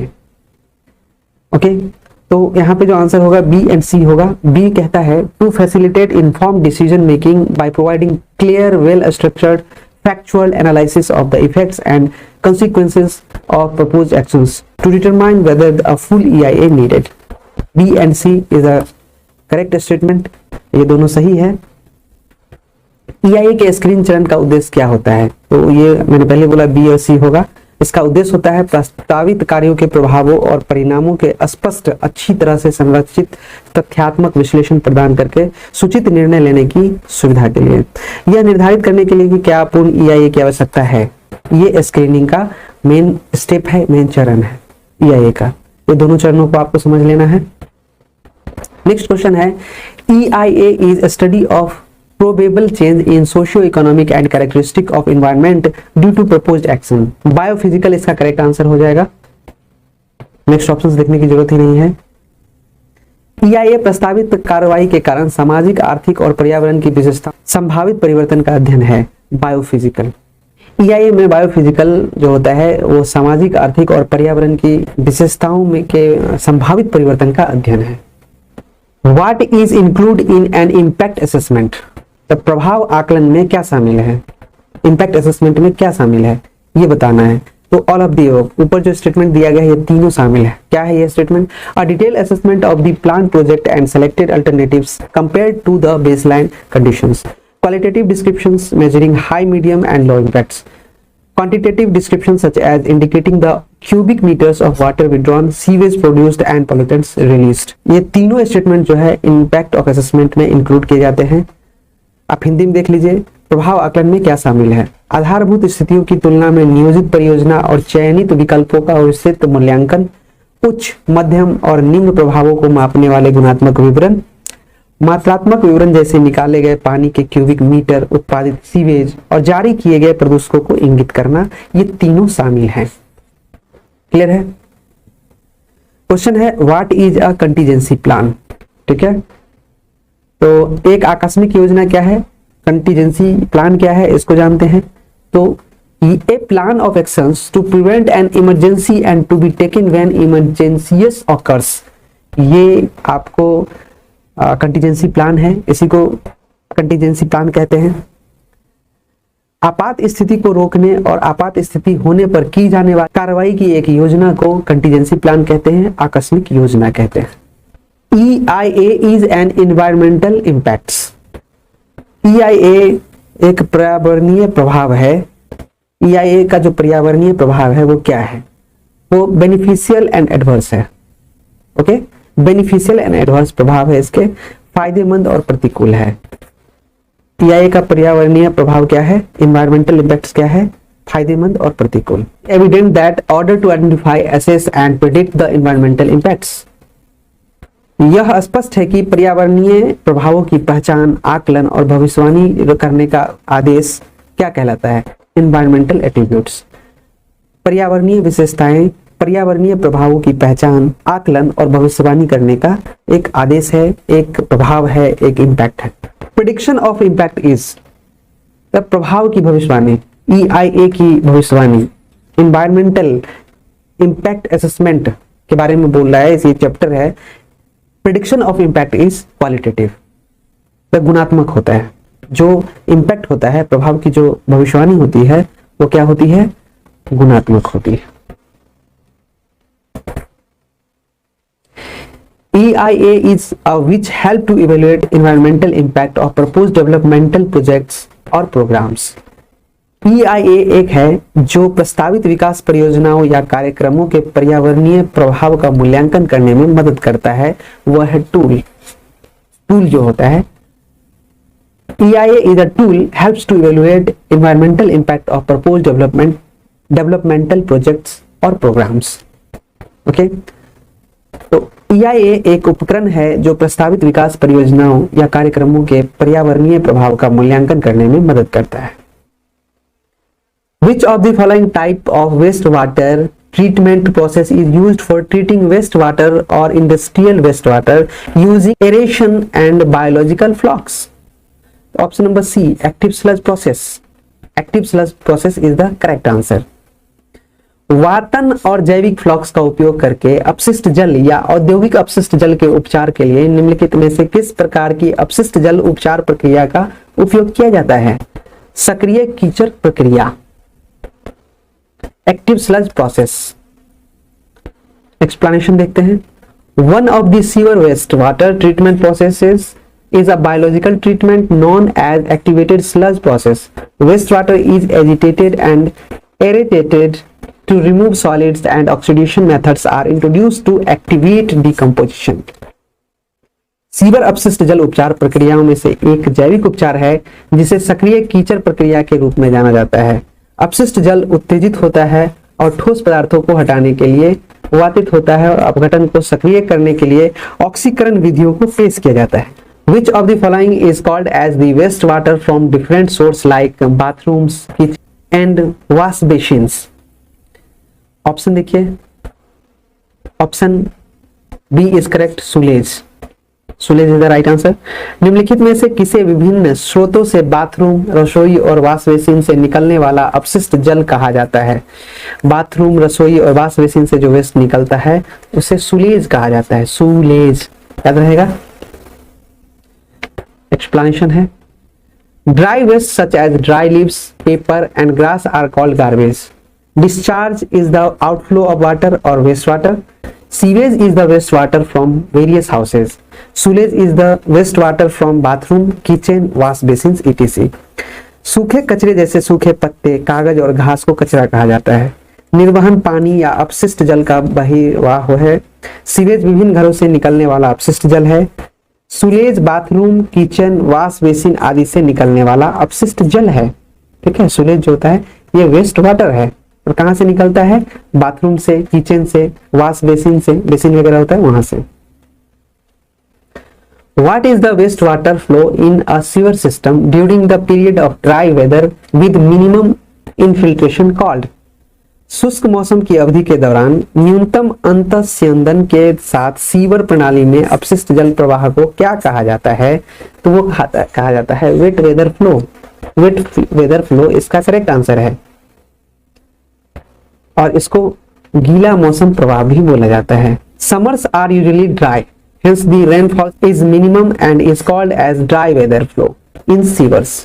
During the rainy season or periods of high rainfall or storm, the sewers will be full and are called wet weather flows. गर्मियां आमतौर पर शुष्क होती हैं, इसलिए वर्षा न्यूनतम होती है और इसे सीवरों में शुष्क मौसम कहा जाता है। बरसात के मौसम या उच्च वर्षा या तूफान की अवधि के दौरान सीवर भर जाएगा और इसे गीला मौसम प्रवाह कहा जाएगा। तो दो तरह का मौसम प्रवाह होता है, एक शुष्क मौसम प्रवाह है और दूसरा होता है गीला मौसम प्रवाह। What percentage of solids does waste water contains? अपशिष्ट जल में कितने प्रतिशत ठोस होते हैं?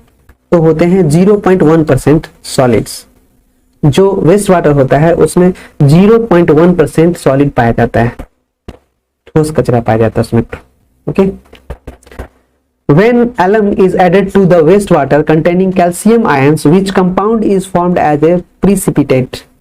जब कैल्शियम आयनों वाले अपशिष्ट जल में फिटकरी डाली जाती है तो कौन सा यौगिक अवक्षेप के रूप में बनता है ना मजेदार question.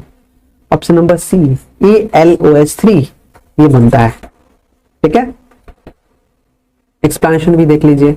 When alum is added to a wastewater containing calcium salt, AlOH3 is precipitate. This is a gelatinous floc.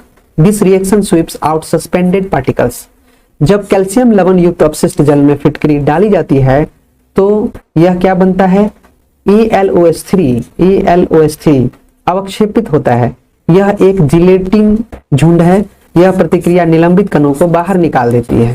ठीक है, और यह क्या करता है? सस्पेंडेड पार्टिकल्स को हटा देता है। इस प्रक्रिया के थ्रू आप सस्पेंडेड पार्टिकल को हटा सकते हैं अपशिष्ट जल में से। EIA was introduced in India dash. EIA को भारत में कब पेश किया गया था? तो इसका आंसर होगा 1978 में। EIA was introduced in India in 1978. 1978। Screening criteria based on, screening मानदंड के किस आधार पर होता है? तो किस आधार पर होता है? तो type and location of development, विकास का प्रकार और स्थान। Screening criteria based on type and location of development, screening मानदंड के आधार पर विकास का प्रकार और स्थान निर्धारित होता है।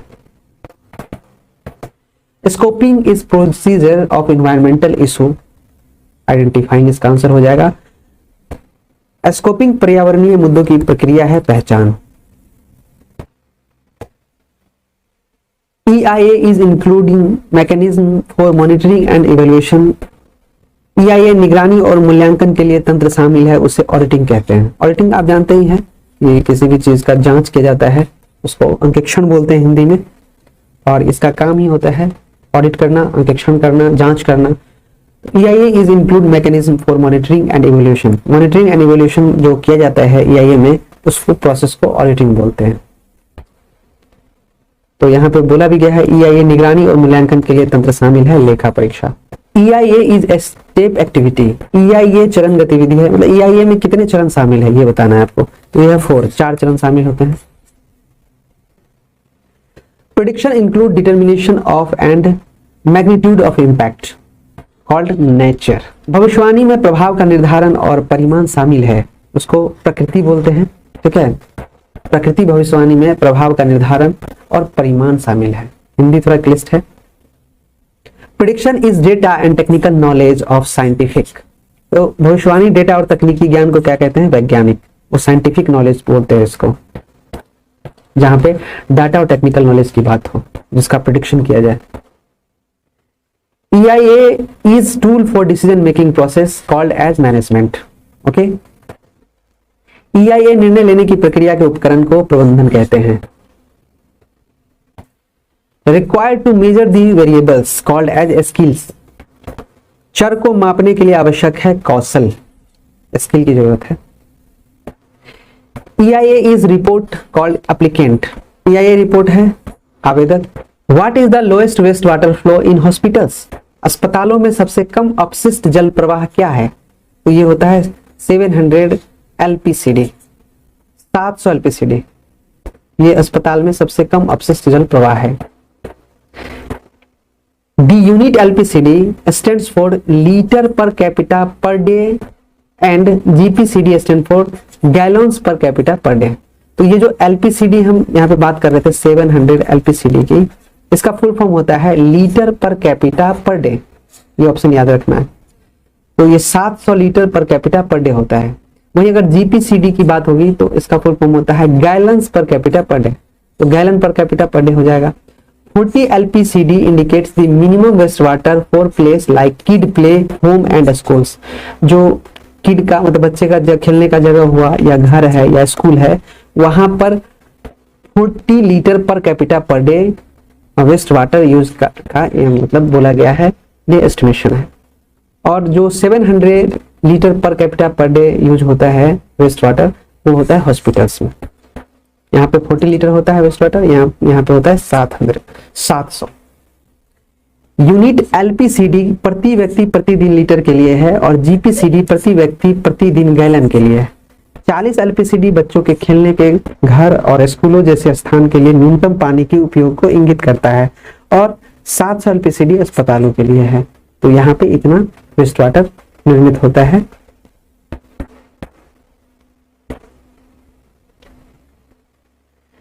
पर डे जो होता है इतना वेस्ट वाटर हॉस्पिटल्स में प्रवाहित होता है, निर्मित होता है।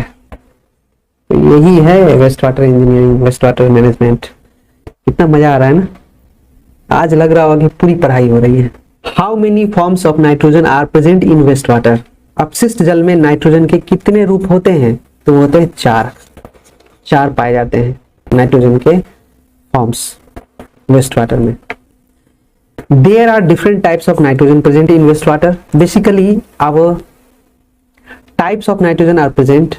They are organic nitrogen, ammonia nitrogen, nitrate nitrogen and nitrite nitrogen. ये जो 4 प्रकार होते हैं वो होते हैं organic nitrogen, ammonia nitrogen, nitrate nitrogen and nitrite nitrogen. अपशिष्ट जल जो वेस्ट वाटर है उसमें विभिन्न प्रकार के नाइट्रोजन मौजूद होते हैं। मूल रूप से हमारे प्रकार के नाइट्रोजन है वो है कार्बनिक नाइट्रोजन, अमोनिया नाइट्रोजन, नाइट्रोजन जो होता है नाइट्रेट नाइट्रोजन और nitrite nitrogen. Okay, Which of the following water carriage system is used in urban cities like Bangalore? Bangalore जैसे शहरी शहरों में निम्नलिखित में से कौन सी जल परिवहन प्रणाली का उपयोग किया जाता है? तो वो किया जाता है सेपरेट सिस्टम का। सेपरेट सिस्टम का उपयोग किया जाता है, अलग प्रणाली का। एक्सप्लेनेशन देख लीजिए कहता क्या है। Urban cities have a large area and high population. Therefore, water usage is more and sewage generated will also be more. Hence, a separate system to carry sewage and storm water is necessary. Whereas in rural areas, precipitation will be absorbed by the ground and infiltrate. Therefore, only a little amount of precipitation forms storms. Hence, the combined system is preferred. शहरी शहरों में एक बड़ा क्षेत्र और उच्च जनसंख्या है, इसलिए पानी का उपयोग अधिक है और सीवेज उत्पन्न भी अधिक होगा। इसलिए सीवेज और तूफानी पानी ले जाने के लिए एक अलग प्रणाली आवश्यक होती है, जबकि ग्रामीण क्षेत्रों में वर्षा भूमि द्वारा अवशोषित कर ली जाती है और निस्यंदित हो जाती है। इसलिए वर्षा की थोड़ी मात्रा ही तूफानी बनती है, इसीलिए संयुक्त प्रणाली को प्राथमिकता दी जाती है। तो गाँव में जो होता है वो कंबाइंड सिस्टम को दिया जाता है प्राथमिकता, और शहरों में बेंगलोर जैसे सिटीज वगैरह हो गया तो वहां पे सेपरेट सिस्टम को प्राथमिकता दिया जाता है, सेपरेट सिस्टम का। ठीक है,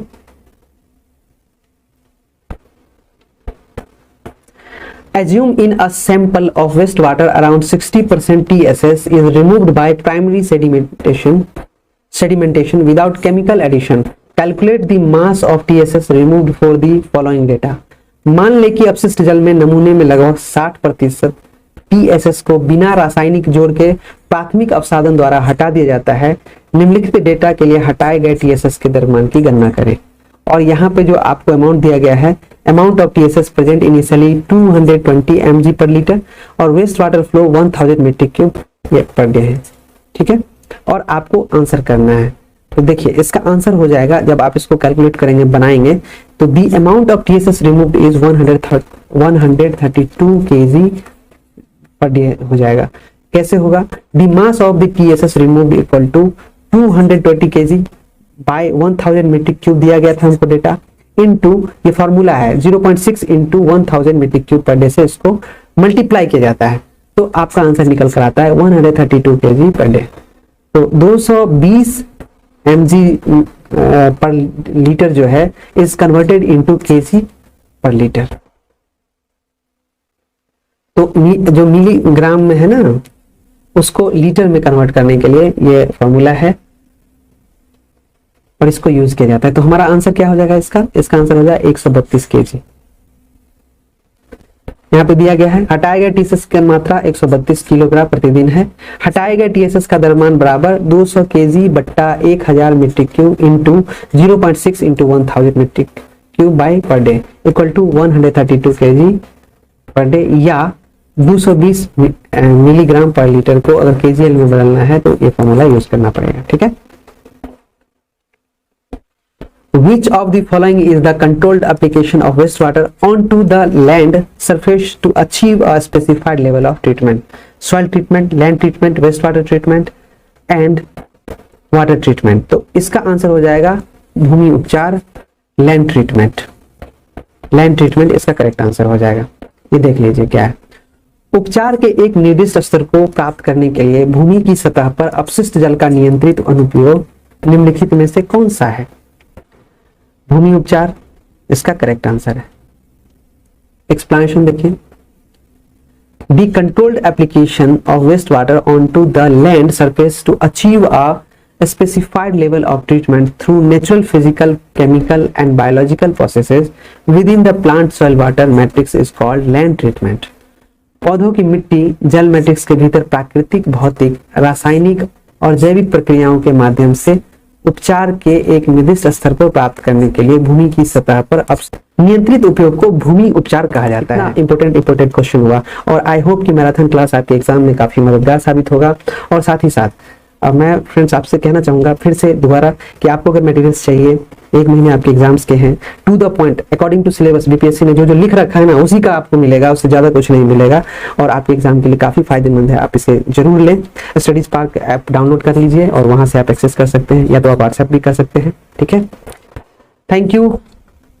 मुझे लगता है कि काफी अच्छा रहा। स्टडी स्पार्क इस बार झंडा फहराएगा एग्जाम में, हमारी मेहनत रंग लाएगी, हमारे स्टूडेंट्स जितने भी हैं वो सक्सेस होंगे। आई होप हमारी विशेष आपके साथ है, आप बने assistant sanitary and waste management officer और आए स्टडी स्पार्क के प्लेटफॉर्म पे हम भी गर्व से कहेंगे कि आपने हमारे नोट्स को पढ़ा और वहां से आप सक्सेस हुए।